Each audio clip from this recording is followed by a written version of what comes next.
What is up, 7.3 fans? Welcome back to the 7.3 Garage. Brandon here. We are up today in West Palm Beach, Florida with our friend Mitchell. If you guys remember Mitchell's video from summertime last year.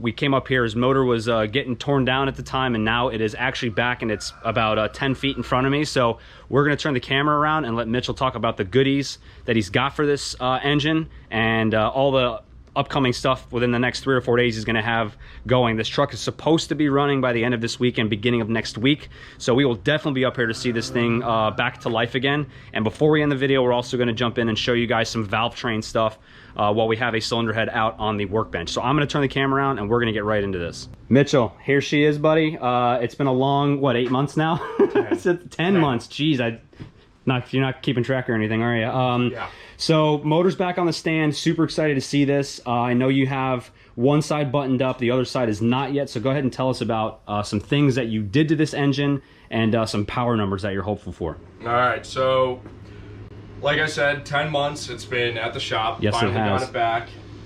Mesa Balancing did all the work. It's got Carrillo rods, I-rate girdle, I-rate pistons, coated, 20 over, valve relief, D-lip, the whole 9 yards. Whole thing, yep. All the bearings are coated, stage 2 Colt cam, and that's pretty much the hard parts, the internals. Oh, and there's also riffraff diesel welded oil jets. Nice. So those things, I know that's something that I actually missed on my build, but those are really good because those will not crack or warp with heat over time, so that's good. But and then on the outside, we've got fluid dampener in the front. Let's bring this thing around here. Diesel sight, high pressure, low pressure oil pump, whatever they call it, to keep up with demand to the dual H pops. Yeah, we got those up here. So for those of you guys who have not seen these are from Full Force Diesel Performance. Glad this thing's actually out so I can bring this thing around and show everybody. So the 7.3 Powerstroke, as everybody's aware, or some of you guys might be, unless you're a novice with these engines, they run the injectors by means of a high pressure oil pump. So when you have a large injector like Mitchell has, and other guys that hot rod these engines, it does require a second high pressure oil pump. Long story short, you essentially have one pump running each side of the engine. So a high pressure line will go to this head, and the other pressure line from the other pump will go to the other side. And the other benefit of this is these pumps, or this pump system, utilizes a dual IPR setup. So that actually helps with injection pressure and balancing things like that with idle and all that other stuff. So it looks like the package is pretty solid. But I want you also a little bit to talk about some of your horsepower numbers that you're looking forward to with this thing. So for horsepower, I'm hoping to make 700. That is the fuel and air that I got. We'll see. I've got 350, 200, that's 472. So yep. Hopefully it puts out what I put in it. Yeah, they're these engines, again, Mitchell has a very similar injector and turbo setup to me. I have a 300, 200%, so his injector is slightly larger than mine.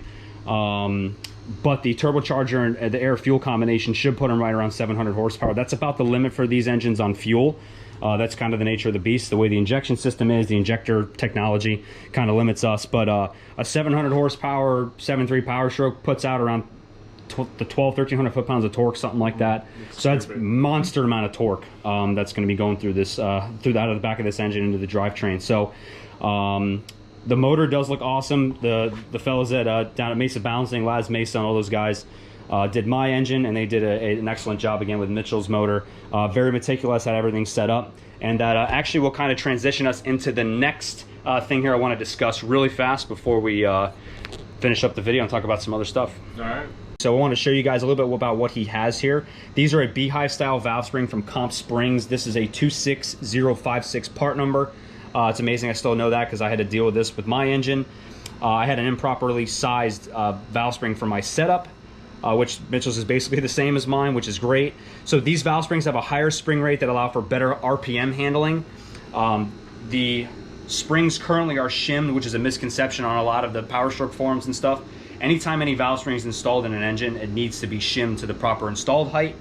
That was the word I was looking for, I couldn't think of it. But the proper installed height with the proper valve seat pressure. So These are shimmed approximately 1.8, which is what Comp Spring calls for them to achieve a seat pressure of about 160 pounds, which is good for about 55 pounds of boost. So these things are set up. The top here, Mitchell got all new valves, new valve guides. He has heavy duty retainers and seals and heavy duty shims. So these things should be able to handle any amount of RPM that he's going to be throwing at it. And we're super excited to see how this thing does. Also here, while we're at it, just wanted to point out the, are these irate headers? Yeah, these are irate diesel headers. Ceramic coated. And he even put some heat wrap on them to keep some heat out. They come with some awesome hardware. So these things should flow enough air, and the valve spring should be set up for some high RPM rips when he gets this thing back in this truck. So we are super excited, but I just wanted to point out some things to you guys to see. But this package is going to be, it's going to pack a punch. So we're really excited for it. Let's hope so. All right, so before we go, we do our closing that we always do. I messed up today. Mitchell actually asked me twice, and I forgot because my head was up my butt this morning. But he actually needs a little spring washer for this set of lifters. Would it be okay if he didn't have it in there? Probably, but we don't want to roll the dice the amount of money and time he spent on this thing. We don't want to do that because you can't access and service the lifters. I'm sure there's some redneck way of doing it. But we're not going to roll the dice. So Mitchell's actually going to come by the house and grab that piece so he can get working on this thing this afternoon. I wanted to get some video of the last cylinder head going on, but that's just the way things happen sometimes. So my fault. I've already apologized to Mitchell a few times, which is okay. But we will be back here next week to see this thing hopefully starting or running. So we're very excited about that, so you guys can see the whole complete package. That is all the time we have for this one, guys. Please make sure you tune in and stay alert for the next video. Go ahead and turn on your notifications if you have not already for the 7.3 Garage. This is going to be awesome. We're super excited. This is a long time coming, so we're really, really looking forward to this setup coming back to life. If you guys have not checked out the last build series we did on Michael's truck, go ahead and check that out. We did a cool little build series on my friend's 97 F350. A lot of cool little parts and stuff in there. So go ahead and check that out. And that's all I got, guys. We're super excited to see this thing run, and that's all I got. My name's Brandon, that's Mitchell. This is the 7.3 Garage. We will see you next time.